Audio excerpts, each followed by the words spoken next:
Trump has done something no person in the world has ever done before. Yes, this is a continuation of what is happening in Davos. Davos panel, Trump has won and we have lost. This is the greatest comeback in political history. Therefore, he thinks he can do anything. Yes, these people are in disbelief that Trump won.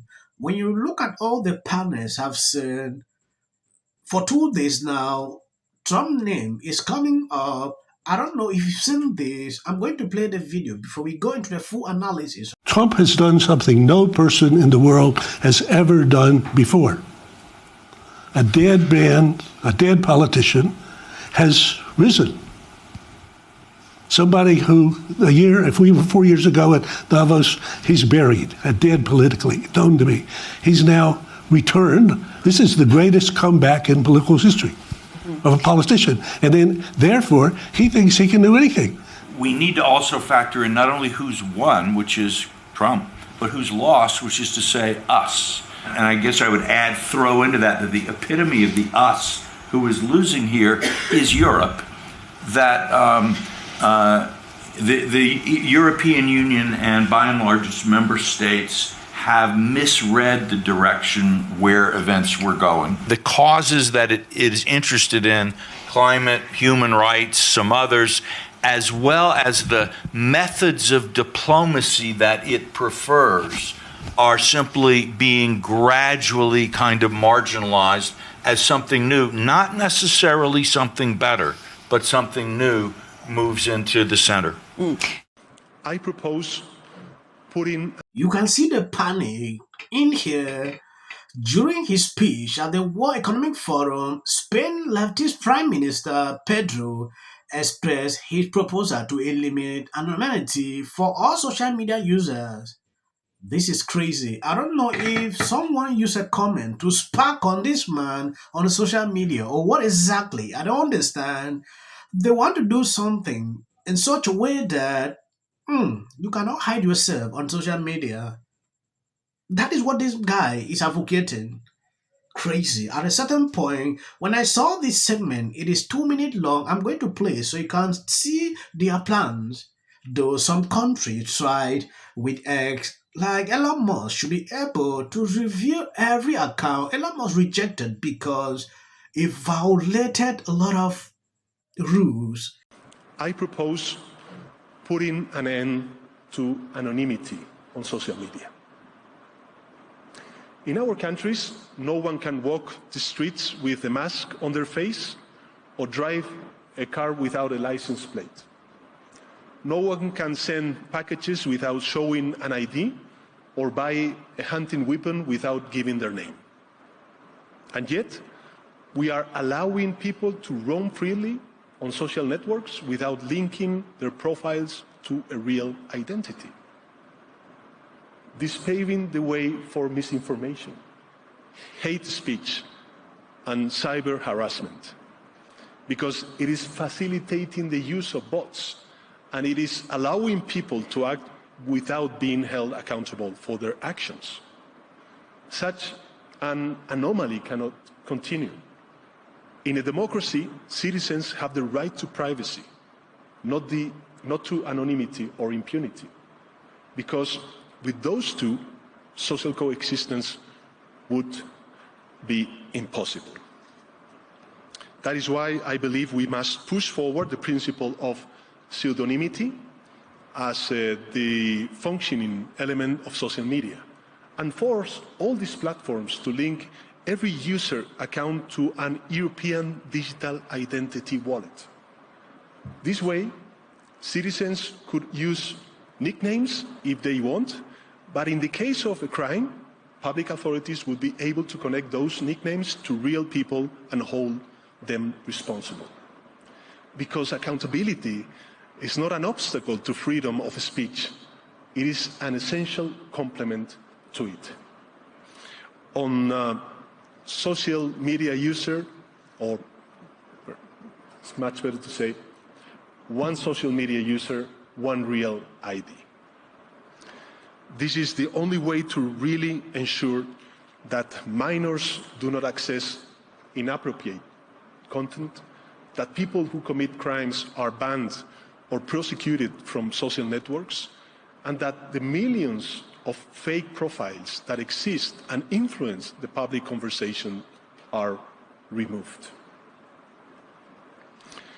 My second proposal is to force open the black box of social media algorithms once and for all. The prior government was maybe more popular internationally. In financial services, they were not very useful. Right? So we need to also say, sorry, some of these things are different in terms of how they seem on the piece of paper. Yeah, very much. There have been a lot more extortion under the Biden administration than under Trump for international investment. So let's have the facts being facts. Extortion? Yeah, in terms of fines from the DOJ and others, right? So there is no difference. Yeah, so let's be the facts in. Right. Yeah. But we look at the facts. We don't look at the narrative. And yeah, you're 4 days in or 3 days in, I guess. So yeah. We'll have to see. No, it's a lot of very scary things, but yeah, we'll see. We'll see. So what we have to do, fact-based decisions, and I can only tell you that some of the things are different from what they see.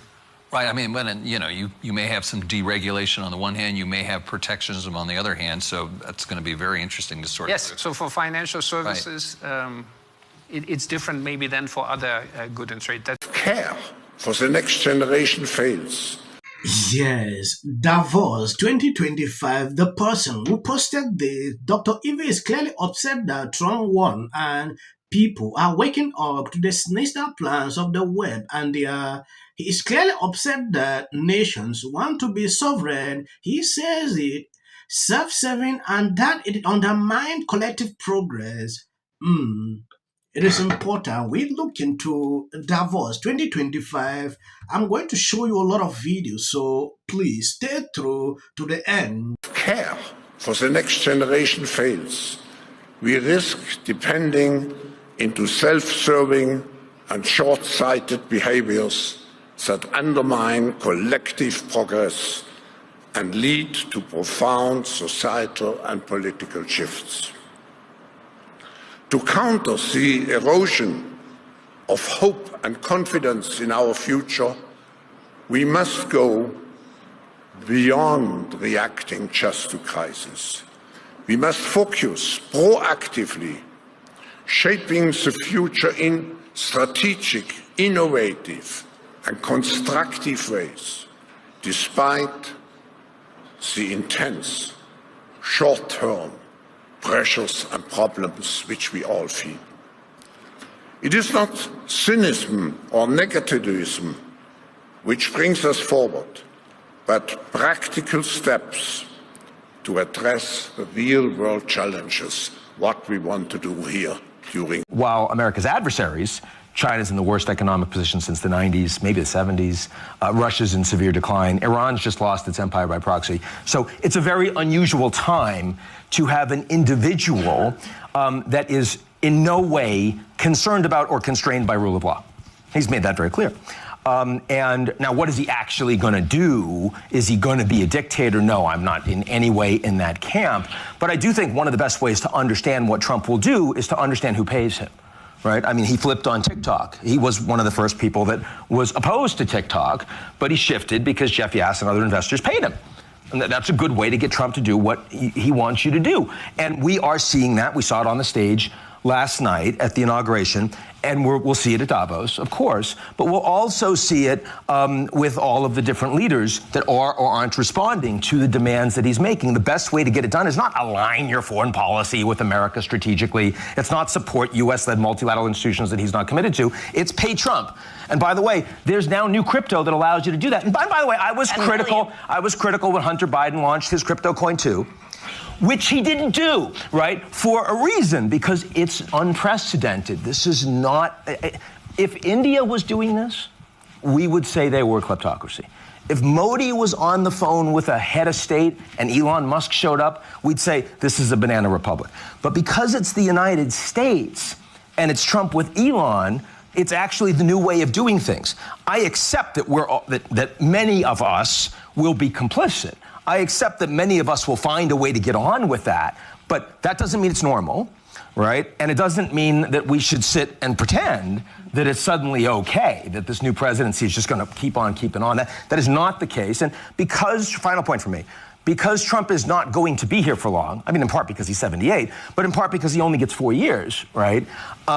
Then everyone that has done this is going to have to deal with the fact that next will be something else. And you're going to have to figure out. Yes, the World Economic Forum started a year ago. What I observed with these people, Trump, they are calling his name nearly on all segments. Especially Trump taking a decision to withdraw from World Health Organization and this Paris Agreement. These people seem not to be happy with this. I decided to take this clip and summarize what is going on in Davos so you can see exactly what they are doing. Yes, Elon Musk responded to this man, shame on him. At the World Economic Forum, Olaf, the German Chancellor, just said that Elon Musk should know Germany, Europe, freedom of speech doesn't accept extreme right position. You can't be talking about freedom of speech at the same time you don't want freedom of speech. That is what I've observed with what he said on this video. When you are talking about freedom of speech, be able to talk about freedom of speech. It should not be limited. So some people don't have the right to express themselves. This is the United States of America. And I don't care what Elon Musk is doing behind a presidential seal. In this country, we hate Nazis. Kind of like a foundational defining thing. Two of probably the most foundational defining things. Thank you guys for always being there sharing out my videos. For people who complain that I put videos after the end of the clip, please, you can stop here. Oh, you're doing this, this is just for the algorithm. When you watch my videos, I always make sure to inform you where to end. If you want to continue, you can do, but please end here. God bless you and see you on my next clip. The Washington Post owns it. What? Okay. JFK, do not look down at those. Tried to steal it from. A short time ago, President Joe Biden greeted Mr. and Mrs. Trump. Don't worry. Also attending were all those people who warned Americans to shun this wannabe fascist dictator called Trump. Look at me, Ma. Oh, let's go see Hitler and get a quick selfie first. Hello, look at us. His own bootstraps. Yeah. And so in thinking about that, and Donald Trump saying things that this country would be a meritocracy, you're talking about a man who didn't become the president of the United States because of merit. And sparks move things.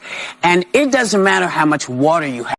Future president and his gag are a funky in policy. The city of the Pacific Palisades is burning. And, I flew here last night. I was on the plane, started getting texts. So I am evacuating my home. What we need to do against what we know is right. And these are the results. Trump is now calling that Governor Newsom should step down. This is you getting water to areas that need water because there are fires in 100-mile-an-hour winds. The situation is beyond control. For the work that he's been trained his whole life to do.